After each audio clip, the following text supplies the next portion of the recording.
Hi friends, இன்றைக்கி இந்த வீடியோவில் ஸ்வீட் பருப்பு போலி தான் பார்க்க போகிறோம். வாங்க வீடியோக்குள்ளே போகலாம். அதுக்கு ஃபர்ஸ்ட்டு ஒரு பவுலில் ஒரு அரை கப் அளவுக்கு மைதா மாவை எடுத்திருக்கேன். இது கூட ஒரு பிஞ்ச் அளவுக்கு சால்ட்டு போட்டுக்கணும். சால்ட் நிறைய சேர்க்கக்கூடாது, ஒரு பிஞ்ச் மட்டும் போட்டால் போதும். அப்புறம் கலருக்காக மஞ்சத்தூள் வந்து ஆப்ஷனல் தான், உங்களுக்கு வேணும்னா போட்டுக்கலாம், வேண்டானா விட்டுடலாம். இது வந்து கலருக்காக தான் நான் போட்டிருக்கேன். அப்புறம் கொஞ்சோண்டு தண்ணி ஊற்றி நல்லா பிசைஞ்சு எடுத்துக்கணும். தண்ணி முதல்ல நிறைய ஊற்றிடக்கூடாது, கொஞ்சம் கொஞ்சமாக தான் போட்டு பிசையணும். இது வந்து மாவு நல்லா கையில் ஒட்டிட்டு தான் வரும், பரவாயில்ல, நல்லா பிசைஞ்சு விட்டுக்கோங்க. இப்போ நான் காட்டுற இந்த அளவு பார்த்தீங்கன்னா 6லேருந்து 7 போலி அளவுக்கு தாராளமாக செய்யலாம். கொஞ்சம் திக்காக இருந்துச்சுன்னா நம்ம தண்ணி இன்னும் கொஞ்சமும் கூட சேர்த்து ஆட் பண்ணிக்கலாம். பாருங்கள், இந்த மாதிரி தான் மாவு வந்து நல்லா சாஃப்டாக வரும். இந்த மாதிரி நல்லா பிசைஞ்சு எடுத்துக்கணும். முதல்ல பார்த்திங்கன்னா நம்ம தண்ணி ஊற்றி பிசையும் போது இந்த மாதிரி கையில் ஒட்டும். நல்லா சாஃப்டாக பிசைஞ்சதுக்கு அப்புறமா எண்ணெயை ஊற்றிக்கணும்.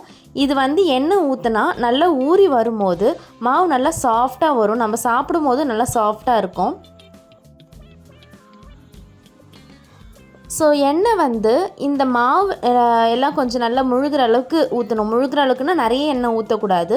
எண்ணெய் வந்து சுற்றி நம்மளுக்கு தெரியணும். நம்ம இந்த மாதிரி பிசைஞ்சு விட்டதுக்கு அப்புறமும் சுற்றி அந்த எண்ணெய் இருக்கிறது நம்மளுக்கு தெரியணும். அப்போ தான் வந்து நல்லா சாஃப்டாக ஊறி வரும். இந்த மாதிரி நல்லா பிசைஞ்சு இந்த மாதிரி பண்ணி விட்டுக்கோங்க. இப்போ நான் பிசையும் போதே உங்களுக்கு தெரியும் பாருங்கள், இது வந்து ஒட்டிட்டு வராது. இது நான் முதல்ல தண்ணியில் ஓட்டும் போது கையில் ஒட்டியிருந்த மாவு தான் அந்த கையில் இருக்கிறது. ஸோ எண்ணெய் போட்டதுக்கப்புறம் அந்த மாதிரி ஒட்டாது நம்மளுக்கு. நான் 2 கையும் வச்சு நான் காமிக்கிறேன் பாருங்கள். பாருங்கள், இந்த மாதிரி தான் இருக்கும், ஒட்டவே ஒட்டாது, நல்லா சாஃப்டாக இருக்கும் மாவு. இது வந்து ஒரு 2லேருந்து ஒரு 3 மணி நேரம் நல்லா ஊற விட்டுருங்க. இப்போ நல்லா பிசைஞ்சாச்சு. தட்டு போட்டு நல்லா ஒரு 2லேருந்து 3 மணி நேரம் நல்லா ஊற விட்டுருங்க. அப்போ தான் நல்லா ஊறி வரும். அடுத்தது நம்ம உள்ளே வைக்கிறதுக்கான ஸ்டஃபிங்கை பண்ணிவிடுவோம். இப்போ ஒரு பவுலில் நான் 1/4 கப் அளவுக்கு கடலைப்பருப்பு எடுத்திருக்கேன். இதை வந்து ஒரு அரை கப் அளவுக்கு தண்ணி ஊற்றி நல்லா ஊற விட்டு எடுத்துக்கலாம். இது வந்து நம்ம ஊற வச்சு பண்ணலாம், ஊற வைக்காமல் கூட நம்ம அப்படியே குக்கரில் விசில் விட்டுக்கலாம். ஆனால் நான் வந்து ஒரு அரை மணி நேரத்துக்கு நல்லா ஊற விட்டு எடுத்திருக்கேன். இப்போ இதை ஒரு குக்கரில் மாற்றிக்கலாம். குக்கரில் எல்லா பருப்பும் சேர்த்ததுக்கப்புறம் ஒரு அரை கப் அளவுக்கு மட்டும் தண்ணியை ஊற்றி நம்ம விசில் விட்டுக்கலாம். ஊற வைக்கல அப்படின்னா ஒரு கப் அளவுக்கு எக்ஸ்ட்ரா ஒரு அரை கப்பு தண்ணி ஊற்றி நல்லா விசில் விட்டு எடுத்துக்கோங்க. இப்போ நான் ஒரு அரை மணி நேரம் நான் ஊற வச்சதுனால ஒரு 3லேருந்து 4 விசில் மட்டும் அரை கப் தண்ணி ஊற்றி நான் விட்டு எடுத்துக்கிறேன். 3லேருந்து 4 விசில் விடும் போதே பருப்பு நல்லா வெந்து வந்துடும். பாருங்கள், இந்த மாதிரி தான் இருக்கும். இப்போ நம்ம இந்த வேக வச்ச பருப்பை ஒரு மிக்ஸி ஜாரில் மாற்றிக்கலாம்.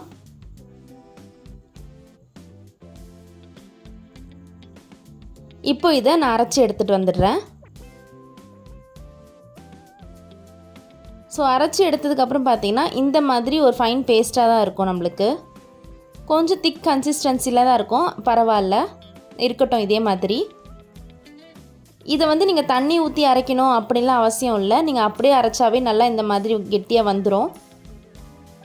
இப்போது இதை வந்து நம்ம ஒரு பேனில் மாற்றிக்கலாம். ஒரு பேனில் மாற்றி கொஞ்சம் லைட்டாக சூடாகட்டும். இந்த மாதிரி பரட்டி எடுத்துக்கோங்க. அடுத்து பார்த்திங்கன்னா ஒரு அரை கப் அளவுக்கு வெல்லம் எடுத்திருக்கேன். இதையும் இதோடு சேர்த்து மிக்ஸ் பண்ணி விட்டுக்கலாம். நான் பார்த்திங்கன்னா 1/4 கப் அளவுக்கு கடலைப்பருப்பும் அரை கப் அளவுக்கு வெல்லமும் எடுத்திருக்கேன். இப்போ இது ரெண்டுத்தையும் நல்லா கலந்து விட்டுக்கலாம். இது கூட நம்ம எண்ணெய் இல்லை தண்ணி இதெல்லாம் எதுவும் மிக்ஸ் பண்ண வேண்டாம். நம்ம வெல்லம் போட்டு நம்ம மிக்ஸ் பண்ணும்போது அது வெல்லம் ஹீட் ஆகும்போது ஆட்டோமேட்டிக்காக அது வந்து தண்ணி விட ஆரம்பிச்சிடும். கொஞ்சம் வாட்டரி கன்சிஸ்டன்சியில் வரும். இந்த மாதிரி நல்லா எல்லாத்தையும் ஒன்று சேர கலந்து விட்டுக்கோங்க. இந்த மாதிரி கொஞ்சம் திக் கன்சிஸ்டன்சியில் வரும். இந்த டைமில் கொஞ்சோண்டு ஏலக்காய் தூள் நம்ம இதோடு சேர்த்து மிக்ஸ் பண்ணிக்கலாம். ஏலக்காய் தூள் மிக்ஸ் பண்ணும்போது நல்ல வாசனையை கொடுக்கும், நல்ல ஒரு ஃப்ளேவரையுமே கொடுக்கும். ஸோ இப்போ பார்த்தீங்கன்னா உங்களுக்கு தெரியும், இது வந்து ஒரு நல்ல ஒரு அல்வா பதத்துக்கு நல்லா திரண்டு வந்திருக்கு பாருங்கள். இந்த மாதிரி தான் இருக்கணும். ரொம்ப திக்காகிடக்கூடாது, ரொம்ப தண்ணியாகவும் இருக்கக்கூடாது. ஏன்னா நம்ம அடுப்பு ஆஃப் பண்ணதுக்கப்புறம் இது வந்து சூடு ஆற ஆற இன்னும் நல்லா கெட்டியாக ஆரம்பிச்சிடும். அதனால் ஒரு மாதிரி கொஞ்சம் தலை தலை நிற்கும் போதே நம்ம ஆஃப் பண்ணிடலாம். நெக்ஸ்ட்டு நம்ம ஊற வச்சுருக்கோம் இல்லையா, அந்த மாவை எடுத்து இந்த மாதிரி பால்ஸாக தனித்தனியாக எடுத்து வச்சுப்போம். ஃபஸ்ட்டு இந்த மாதிரி நான் சப்பாத்திக்கு எடுப்போம் இல்லையா, அந்த மாதிரி ஒரு உருண்டை எடுத்து வச்சுருக்கேன். இதை வந்து ஒரு வாழை இலையில் எண்ணெயை அப்ளை பண்ணிவிட்டு அது மேலே இதை வச்சு லைட்டாக இந்த மாதிரி ஸ்ப்ரெட் பண்ணி விட்டுக்கலாம். இது லைட்டாக நம்ம ஸ்ப்ரெட் பண்ணதுக்கப்புறமா நம்ம அந்த ஸ்டஃபிங் ரெடி பண்ணி வச்சுருக்கோம் இல்லையா, அந்த ஸ்டஃபிங் நம்ம அப்படியே சாப்பிடக்கூட அது சூப்பராக இருக்கும். அந்த ஸ்டஃபிங்கை வந்து நல்லா பால் மாதிரி பண்ணி எடுத்துக்கோங்க. இது வந்து பால் வந்து கொஞ்சம் நல்லா பெருசாகவே இருக்கணும், அப்போ தான் டேஸ்ட்டு நல்லாயிருக்கும். இதை வந்து இந்த மாவுக்கு மேலே வச்சு இந்த மாவை வந்து ஃபுல்லாத்தையும் க்ளோஸ் பண்ணுற மாதிரி பண்ணி விட்டுறணும். இப்போ நான் பண்ணுற மாதிரி நாலா பக்கமும் எடுத்து அந்த பால் மேலே ஃபுல்லாக போட்டு விட்டுருங்க. இப்போ நல்லா கை வச்சு இந்த மாதிரி தட்டி விட்டுக்கோங்க.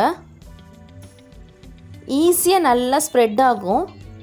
இது வந்து நல்லா ரப்பர் மாதிரி நல்லா இழுத்து நல்லா ஸ்ப்ரெட் ஆகும். அங்கங்கே மாவு இந்த மாதிரி உள்ளே இருக்கிறதெல்லாம் தெரியுது அப்படின்றதுக்காக நீங்கள் ஃபீல் பண்ண வேண்டாம். நல்லா சாப்பிட நல்லா டேஸ்ட்டு சூப்பராக வரும். ஸோ வெளியில் இருக்க மாவு இந்த மாதிரி கிழிஞ்சிடுச்சு, உள்ளே இருக்கிறது எல்லாமே வெளியில் வருது அப்படின்லாம் ஃபீல் பண்ணாதீங்க, நல்லாவே இருக்கும். இதே மாதிரி தட்டி விட்டுக்கோங்க. நான் வந்து இலையோடவே அப்படி போட்டிருக்கேன். நம்ம இலையிலேருந்து எடுக்கும் போது என்ன ஆகும்னா, இது வந்து ரப்பர் மாதிரி அப்படியே இழுத்துட்டு வரும் பாருங்கள். ஆல்ரெடி நான் இலையோடு போடும்போதே இந்த மாதிரி ஷேப்பில் தான் வந்திருக்கு, ஷேப் கரெக்டாக வரலை. ஸோ இதை வந்து போட்டு ஒரு 2-3 வாட்டி நீங்கள் நல்லா திருப்பி எடுத்திங்கன்னா சூப்பரான ஸ்வீட் பருப்பு போலி ரெடி ஆகிடும். ஸோ நீங்களும் உங்கள் வீட்டில் இதை செஞ்சு பார்த்துட்டு எப்படி இருக்குது அப்படின்றத எனக்கு கமெண்ட்டில் மறக்காமல் சொல்லுங்கள். நெக்ஸ்ட் வீடியோவில் பார்ப்போம். Bye bye.